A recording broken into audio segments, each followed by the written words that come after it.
네, 선생님들 반갑습니다. 우리 월요일 날 오늘 어떻게 분주하진 않으셨는지요?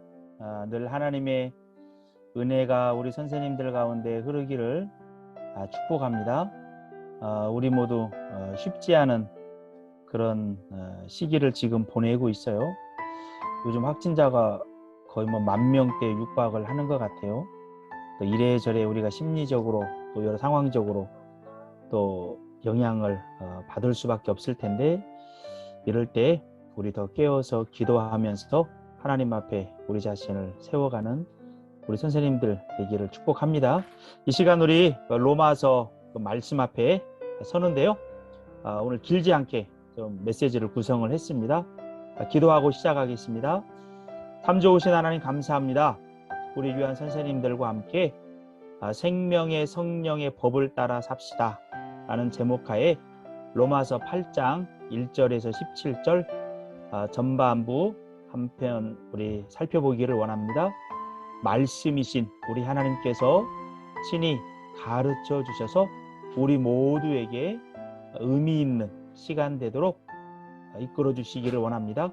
모든 것 주님께 올려드리며 예수 그리스도의 이름으로 기도합니다. 아멘. 아멘.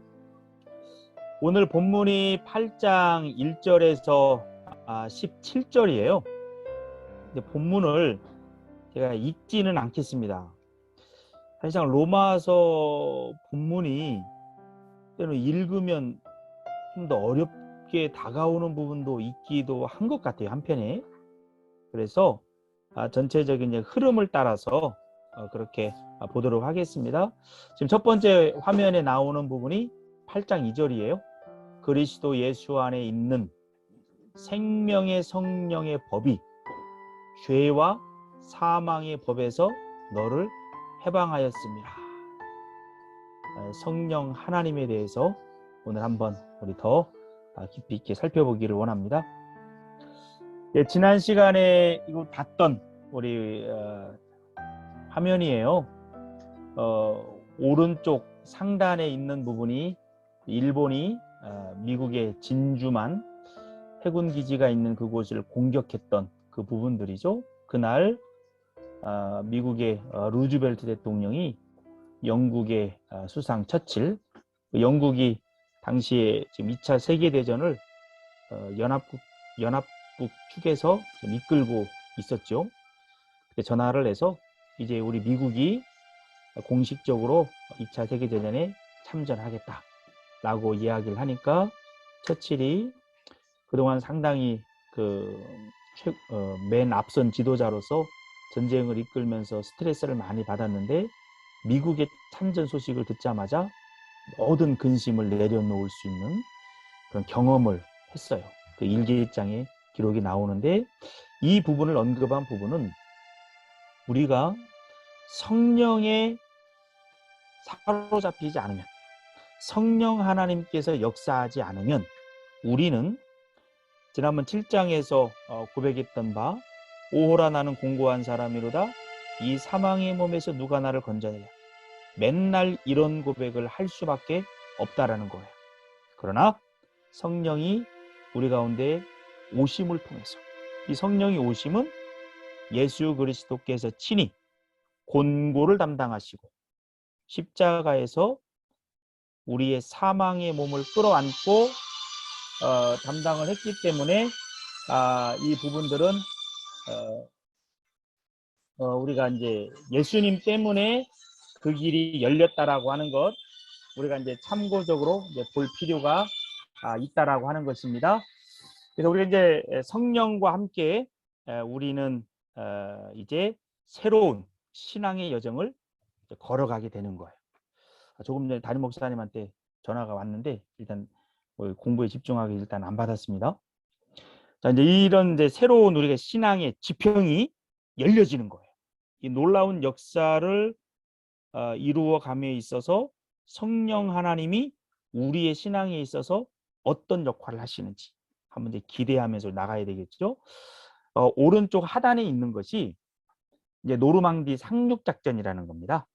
이것이 2차 세계 대전의 마무리로 나아가는 데 있어서 아주 중요한 그 전투였죠.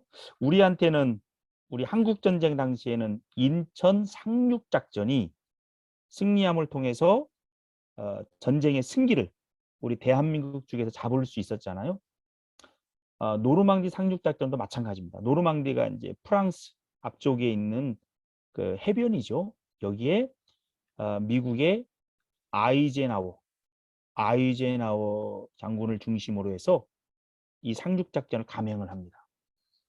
아마 들리는 이야기로는 하나님의 놀라운 간섭이 있었다고 이야기해요. 이 상륙작전에서 이제 성공을 하게 되면서 1년 후에 최종적으로 이제 전쟁을 마무리 짓게 되는 거죠. 이 부분이 한편에 우리가 이제 많이 설교할 때도 인용을 합니다. 우리가 예수 그리스도를 영접함을 통해서 우리는 이제 승리의 삶으로 이미 들어선 거예요. 그죠? 사단의 허리는 꺾였어요. 그러나 최종적인 승리가 이루어질 때까지는 아직 남아있다는 겁니다. 예수님의 재림까지는 시간이 남아있잖아요. 우리가 예수님을 통해서 영적으로 우리가 구원을 받아요. 그러나 우리가 여전히 아담의 범죄 아래에서 죄로 오염된 육체는 여전히 우리가 가지고 살아가잖아요. 우리 8장 11절에 보면 예수를 죽은 자 가운데서 살리신 이의 영이 너희 안에 거하시면 그리스도 예수를 죽은 자 가운데서 살리신 이가 너희 안에 거하시는 그의 영으로 말미암아 너희 죽을 몸도 살리시리라. 이 살린다, 죽을 몸을 살린다. 이것이 이제 우리가 최종적으로 이제 부활을 염두에 두는 부분이거든요. 우리는 여전히 승리하는 편에 속해 있지만 아직은 몸의 최종적인 구속을 향해서 나아가는 과정이 있다라고 하는 거예요. 이것을 이제 2차 세계대전 노르망디 상륙작전에서부터 독일 베를린을 점령할 때까지의 1년의 기간을 이 비유로 설명을 그렇게 한단 말이에요. 이 부분도 다음 시간에 잠시 또 살펴볼 겁니다. 하여튼 어찌하든지 간에 우리는 승리하는 편에 서 있는데 그 1년 동안 최종적인 점령을 향해 나아갈 때 어떤 자세로 나아갈 것인가? 성령 하나님과 함께 늘 승리의 확신 가운데서 나아갈 수도 있고, 한편에는요 최종적으로 승리할 때까지는 사람이 확답은 못 하잖아요. 그래서 조마조마하게 살아가는 사람도 있을 수 있겠죠. 어느 편에 설 것인가? 우리는 승리의 편에서 성령 하나님과 함께 동행함으로 기쁨 가운데 신앙의 여정을 걸어가야 되지 않겠어요? 이걸 7장과 8장을 어떻게 정립하느냐에 따라서 신앙의 색깔이 달라집니다. 우리가 지난 시간에 왕자와 거지라고 하는 미국 소설을 봤어요. 왕자와 거지 서로 신분이 바뀌었어요. 근데 거지가 궁궐에 들어갔어요. 궁궐 생활이 익숙지 않아요. 왜냐하면 이 거지는 자기 몸에 밴 습관이 있거든요. 바닥에 눕는 게 편해요. 아무렇 때나 먹을 게 있으면 먹는 게 편해요. 다른 격식이 들어오면 힘든 거예요. 왜냐하면 몸이 그 죄를 기억하고 있기 때문에. 그런 자충우들의 부분들이 이제 왕자와 거지 가운데 있거든요. 그러니까 우리는 영적으로는 구원을 받았어요. 성령 안에서. 그러나 여전히 육체를 가지고 최종적인 구속의 날까지 우리는 주어진 삶을 살아가야 된다는 겁니다. 그 과정 속에서 우리 안에 있는 거지의 습성, 그때 몸에 밴 여러 가지 죄악된 부분들을 성령의 인도 가운데 지속적으로 끊어내는 삶을 살아야 된다. 그럴 때 성령 하나님의 위력 가운데 승리하는 신앙생활을 할 수 있다는 것. 이 소설이 그 부분들을 참 잘 보여주는 것 같아요. 자, 우리 하나님이 어떤 분입니까? 우리 성령 하나님이 어떤 분입니까? 이걸 우리가 먼저 보고 들어가자고요. 이 장면은 익숙한 장면이죠. 이스라엘 백성들이 애굽에서 나온 후에 그들 앞을 홍해가 가로막고 있어요. 뒤는 바로가 전차를 이끌고 추격해 오고 있어요. 절체절명의 위기의 순간이죠. 그때 하나님께서 놀라운 역사를 이스라엘 백성들에게 행합니다. 애굽에서 구원한 백성에게. 어떻게 합니까? 홍해를 가르죠.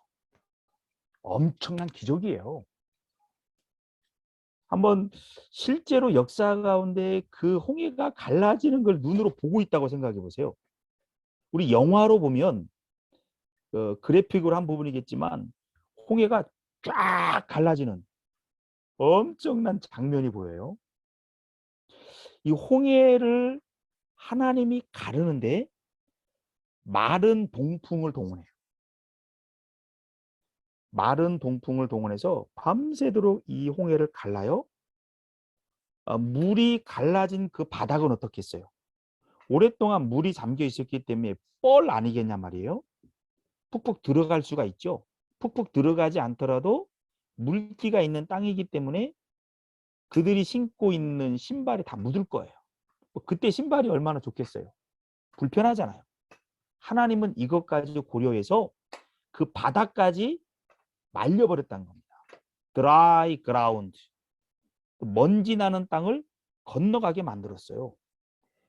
그리고 건너가면서 좌우에 산처럼 벽을 이룬 그 물을 보지 않았겠어요? 수족관처럼. 어찌 보면 물고기가 보였을지도 모르겠어요. 엄청난 기적을 눈으로 보고 피부로 경험하는 거죠. 공감각적으로. 이것이 이스라엘 역사에 있어서 굉장한 사건이었습니다. 시편의 많은 부분이 이때 홍해가 갈라진 사건들, 하나님의 능력을 찬양하는 부분들이 시편에 많이 나와요. 계시록에 가도 이 이야기가 나옵니다. 모세의 노래가 언급이 되거든요. 그만큼 하나님의 백성들에게 홍해가 갈라지고 마른 땅으로 건너가게 하신 전능하신 하나님에 대한 부분은 그들의 뇌리 속에 잡혀 있는 거죠. 이것을 우리가 2021년 12월 13일을 살아갈 때도 기억할 필요가 있다는 겁니다. 우리와 관계를 맺으시는 하나님, 우리를 이끄시는 하나님 어떤 하나님이냐? 전능하신 하나님이라는 거예요. 그 하나님이 우리와 관계를 맺고 있다. 우리는 그러면 그 하나님과 걸어가야 되지 않겠냐 말이에요. 이 장면은 익숙한 장면이죠. 근데 우리가 예수님에 대해서는 바르게 정립하는 게 필요합니다. 우리가 이제 로마서 8장이 성령장이잖아요. 성령 하나님은 우리가 최종적인 몸의 구속이 있을 때까지 우리와 동행하면서 우리에게 승리하는 신앙생활로 인도해 가시지만 성령 하나님의 가장 큰 사역 가운데 독보적인 사역은 뭐냐? 요한복음 16장이에요. 이 로마서 8장도 다른 성경과 연결지어서 봐야 되거든요. 성령 하나님께서 하시는 독보적인 사역은 예수님이 누구신가를 정확하게 알려주는 겁니다. 그 예수님이 누군가를 정확하게 알고 우리가 그 인도를 따라 살아갈 때 성령 하나님이 강력하게 역사한다는 것이 어떤 의미인지 우리는 더 선명하게 말씀으로 알 수가 있는 거죠. 성령 하나님은 능력의 하나님입니다. 전능하신 하나님이에요. 그렇다고 해서 성령 하나님이 우리 안에 있는 아담의 본성 아래 있는 죄악된 욕망, 이런 것을 이루어 주지는 않습니다. 이건 알 필요가 있어요. 거룩하신 성령 하나님은 예수님이 우리의 삶을 통해서 잘 드러날 수 있도록 우리를 인도하고 우리 가운데 역사를 해요. 그러나 죄악된 나의 야망은 이루어주지 않는다라는 걸 잘 알 필요가 있어요. 그런데 이게 쉽지가 않아요. 예수님 당시에도 제자들도 여기 나와 있는 것처럼 군사적 메시아관에 사로잡혀 있었거든요. 부인할 수 없는 사실이에요. 근데 제자들이 바보여서 그런 건 아니거든요. 제자들의 문제는 모든 인류의 문제예요. 그리고 오늘을 살아가는 우리의 문제이기도 하죠. 예수님에게 제자 훈련을 받으면서도 군사적 메시아와는 쉽게 끊어낼 수가 없었어요. 예수님이 아무리 알려줘도 소귀의 경익기, 우의독경 안 들어왔어요. 제자들로 끝나는 문제가 아니고 그 이후의 역사를 통해서 보니까 히틀러가 있잖아요. 독일 교회가 히틀러가 독재자로 설 때 독일 교회가 히틀러를 세우는데 협조를 합니다. 왜냐하면 독일이 1차 세계대전에 피한 다음에 전쟁 배상금이 굉장히 많았어요. 그러다 보니까 독일 경제가 힘든 거예요. 우리가 왜 전쟁 배상금을 내야 되는가? 자기들 먹고 살기도 힘든데. 너무 힘든 거예요. 그런 상황을 활용해서 히틀러가 등장을 하는 겁니다.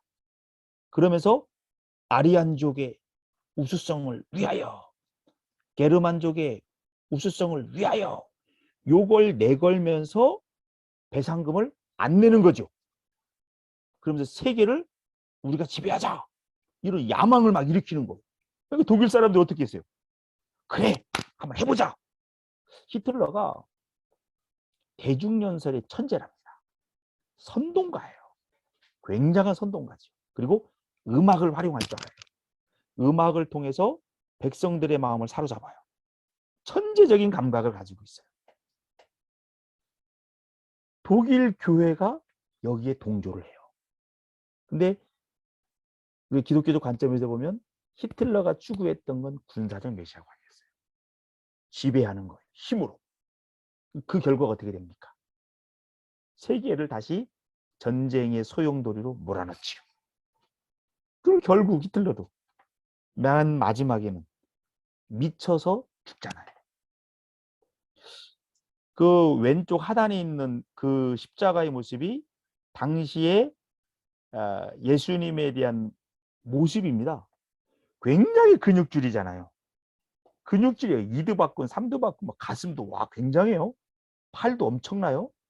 얼굴에는 미소가 있어요. 굉장한 자신감이 있어요. 그리고 십자가를 부러뜨리잖아요. 강력한 메시아. 그런데 예수님은 그런 모습이 아니었다는 겁니다. 이걸 누가 알려줘요?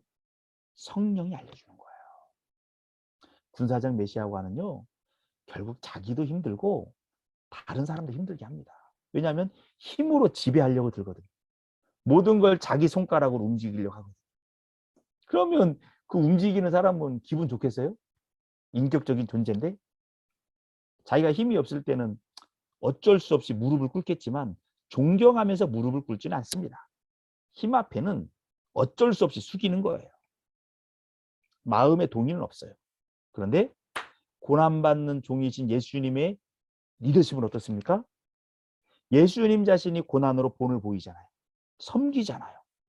하나님의 전능한 능력을 가지고 어려운 이들을 돕잖아요. 그리고 자기 자신은 그 고난을 끌어안고 섬김의 리더십이죠. 서번트 리더십이에요. 그러니까 그 리더십의 영향을 받는 사람은 마음을 다해서 존경함으로 그 지도자를 따르는 거죠. 이게 바로 고난받는 종의 리더십입니다. 그래서 예수님을 정면으로 만난 사람은요. 그 예수님을 존중하며 따라요. 그리고 그 예수님의 리더십을 배우는 거죠. 그렇게 되면 사회는요.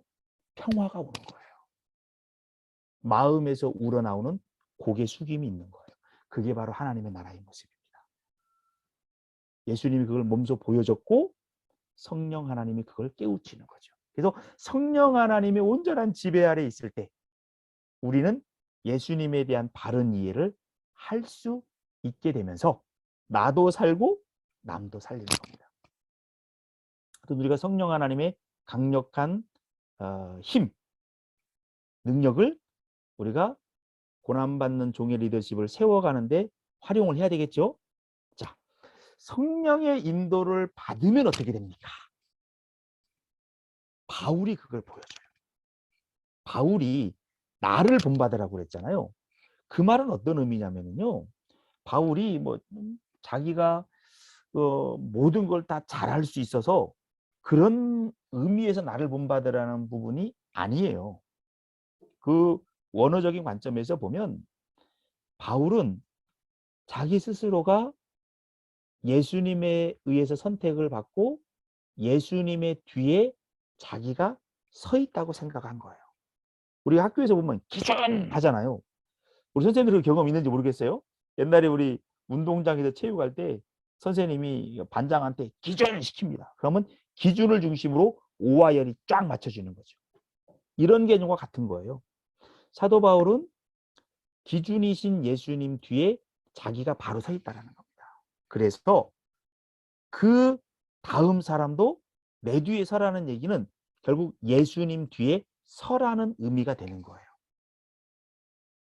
이게 바로 바울의 선한 영향력입니다. 바울은 절대요 군림하지 않았어요. 섬기는 리더십이었어요. 아비의 마음으로. 고린도 교회가 얼마나 문제가 많았습니까?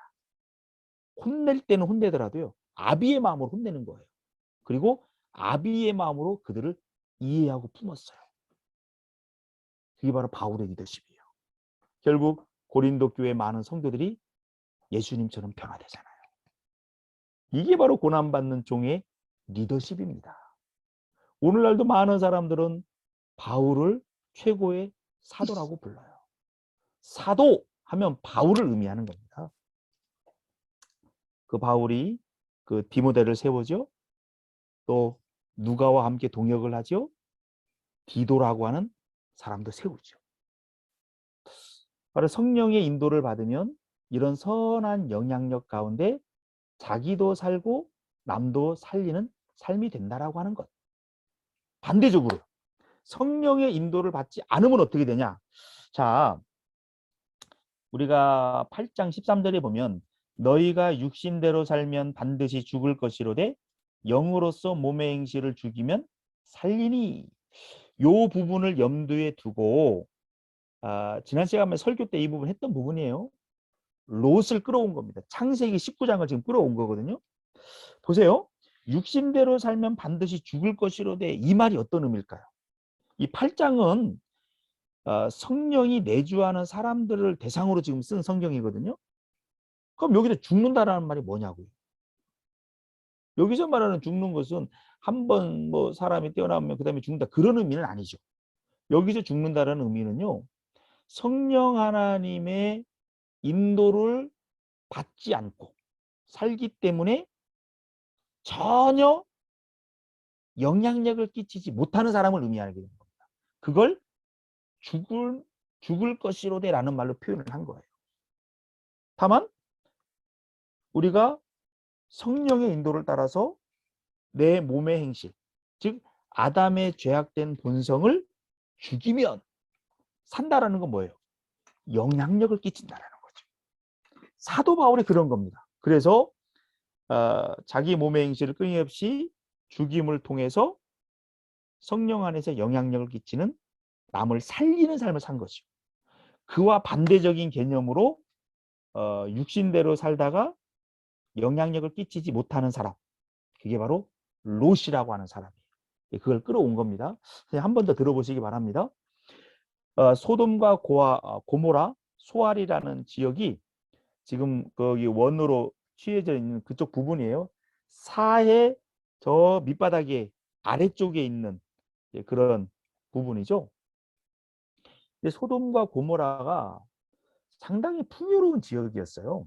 창세기 말씀을 찾지는 않겠습니다만 이제 그 아브라함하고 조카 롯이 애굽에 내려갔다 온 다음에 아브라함이 큰 재산을 가지고 와요.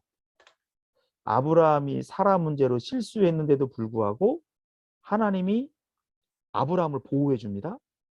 그래서 애굽의 바로가 많은 동물들도 주면서 아브라함을 도리어 대접을 해주죠. 그 다음에 아브라함과 조카 롯이 이제는 더 이상 함께 거주할 수 없는 상황이 그 다음에 등장합니다. 서로가 큰 불을 이루었어요. 그리고 아브라함이 애굽에 내려갔다가 하나님이 자기를 보호한 부분을 보면서 아하, 하나님이 내 편이구나 라는 생각을 하게 되면서 홀로 서기를 하는 겁니다. 그때 아브라함이 조카 롯에게 이야기해요. 자, 얘야, 이제 우리가 서로 함께 거주할 수 없다. 너의 양이나 우리의 양이나 목자들 싸우게 할 필요가 없다. 자, 우리 이제는 각자 갈라서는 부분을 선택하자. 근데 너에게 먼저 결정권을 주겠다. 네가 좌하면 나는 우할 것이고 네가 우하면 나는 좌할 것이다. 했더니 롯이 어떻게 해요? 자기 작은아버지의 말을 듣자마자 머리에다가 손을 딱 얹고 까치발을 딱 들고 어디가 좋을까 살펴요. 그 히브리 원어가 그런 의미예요. 자기 스스로가 머리를 든 거예요. 보니까 어디가 좋아요? 소돔과 고모라 쪽이 좋은 거예요.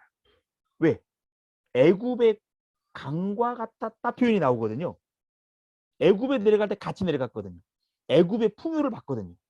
그러니까 자기도 아브라함처럼 부자가 되고 싶은 거예요.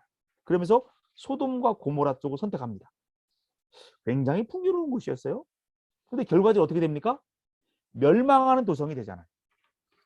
와, 이걸 통해서 성령의 인도를 따라서 선택하지 않으면, 그리고 성령의 인도를 받지 않으면 결국 멸망할 수밖에 없다라고 하는 거예요. 그 도성의 죄악이 얼마나 심했는지 하나님이 더 이상 참지 못하고 심판을 행합니다. 우리의 하나님은요, 인애와 자비와 긍휼을 베푸는 하나님이지만 임계점에 딱 도달하면 심판할 자는 반드시 심판을 합니다. 그래서 천사를 통해서 소돔과 고모라를 다시 한번 살펴보는 거죠. 심판하기 전에. 아니나 다를까 그 도성은 멸망할 수밖에 없는 도성이었어요. 폭력이 난무해요. 서로 조롱해요. 술 취함이 있어요. 음란이 있어요. 침상을 더럽혀요. 악이 횡행해요. 남자가 남자로 더불어 부끄러운 일을 하고 여자가 여자로 더불어 부끄러운 일을 해요. 도덕이 완전히 땅에 떨어졌어요. 하나님의 심판을 피할 수 없다. 눈으로 확인하죠. 근데 그 천사를 롯이 대접을 합니다. 그런데 여기서 잘 보면 롯이 성문에 앉았다라는 표현이 나오거든요. 이게 어떤 의미일까요? 성문에 앉았다라는 의미는 롯이 소돔과 고모라 지역에서 상당한 영향력을 갖는 위치에 올랐다라는 의미예요. 단순히 소돔과 고모라의 평범한 사람이 아니에요. 그곳에서 권력을 얻었다는 얘기예요. 그러면 롯이 거의 소돔 사람이 됐다는 의미 아니겠어요? 그들의 문화에 동화돼서 그 자리까지 올라간 거죠. 그게 성문에 앉았다라는 것이 그런 의미입니다. 어찌 보면 성령의 인도를 받는 사람이 이럴 수 있을까? 우리가 무조건 높아진다고 중요한 건 아닙니다. 많은 걸 가진다고 중요한 건 아니에요. 어떤 상황에서 가지고 높아지느냐가 중요한 거죠. 롯이 성문에 앉았던 부분은 어찌 보면 부정적인 의미가 담겨져 있는 거죠. 근데 하여튼 어찌하든 그 천사를 자기 집에 대접을 하고 한때 그 소돔성 사람들이 와서 천사를 끌어내라. 우리가 그와 상관해야 되겠다. 천사가 얼마나 멋있었겠어요.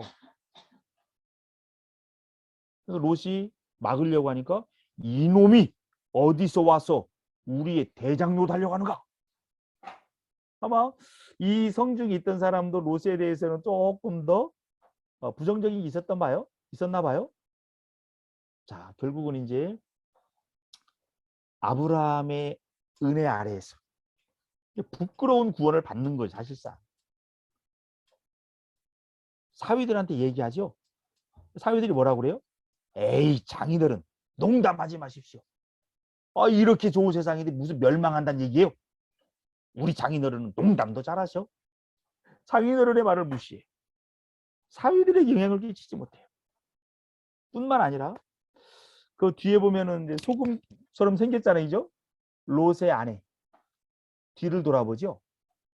라일이라고 하는 주교가 있어요. 이분은 이제 천주교 계통이죠. 당연히 주교니까.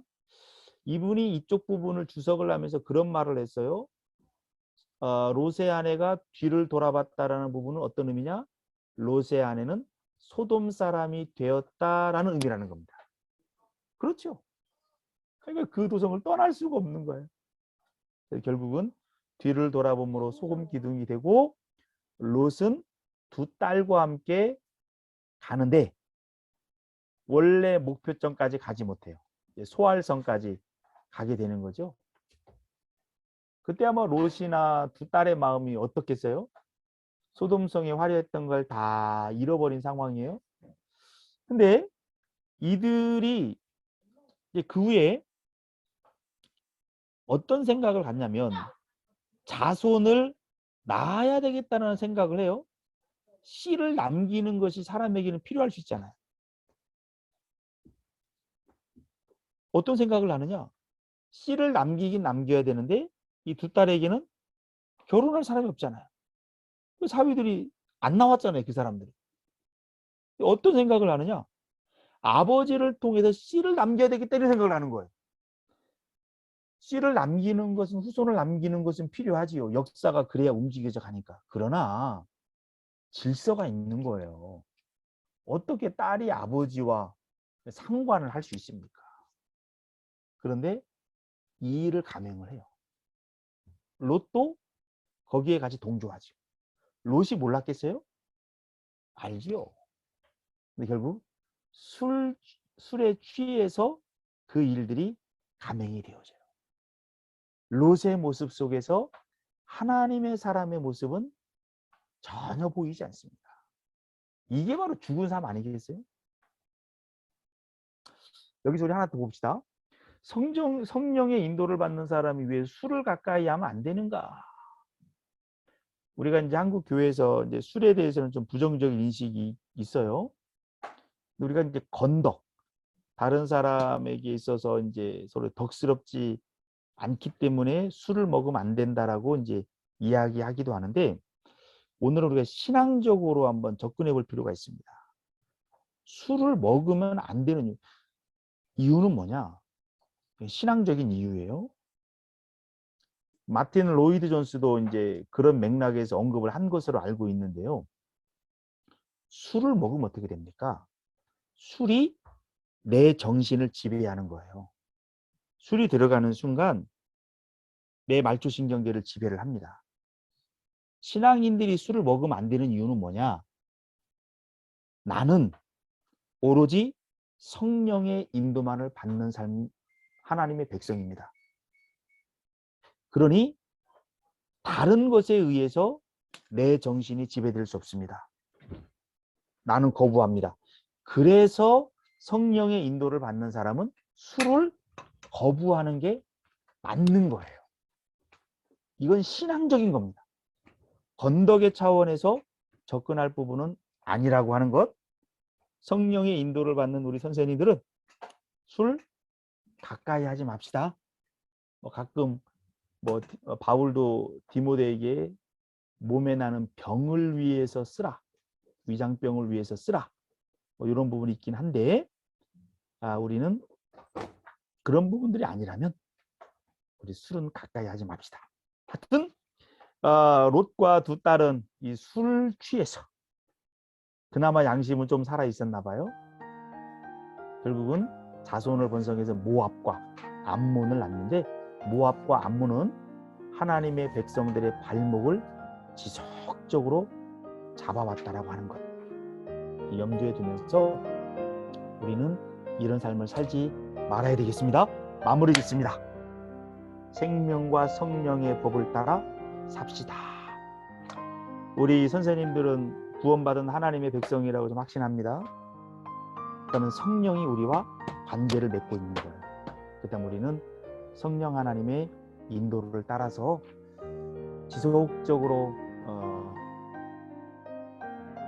이 성령 하나님을 추구하고 그 성령 하나님의 인도를 따라서 내 생각을 고치고 행동을 고치고 그 능력이 하나님 앞에 사로잡혀서 늘 승리하는 그런 신앙으로 하나님께는 영광이고 주변의 사람들에게는 하나님의 사람의 유익이 저런 것이구나, 스스로에게는 보람이 있는 복된 신앙의 여정 걸어가시기를 축복합니다.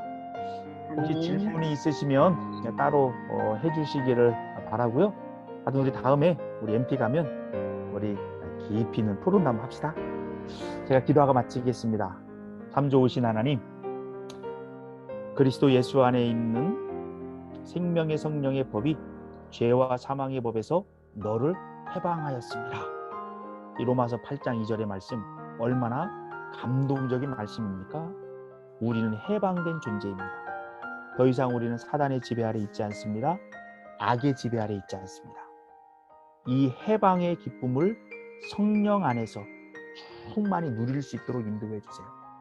그 성령과 함께 늘 승리하는 삶을 살아가면서 성령 하나님이 인도함을 따라서 예수님의 아름다움을 온전히 내 안에 체득화해서 하나님께는 영광이고 주변의 사람들에게는 기쁨이 함께 나누어지고 스스로에게는 늘 밝은 미소가 있고 확신이 있는 승리하는 신앙 여정 걸어갈 수 있도록 우리 모든 선생님들에게 복의 복으로 함께 해주시길 원합니다. 모든 것 주님께 올려드리며 예수 그리스도의 이름으로 기도합니다. 아멘.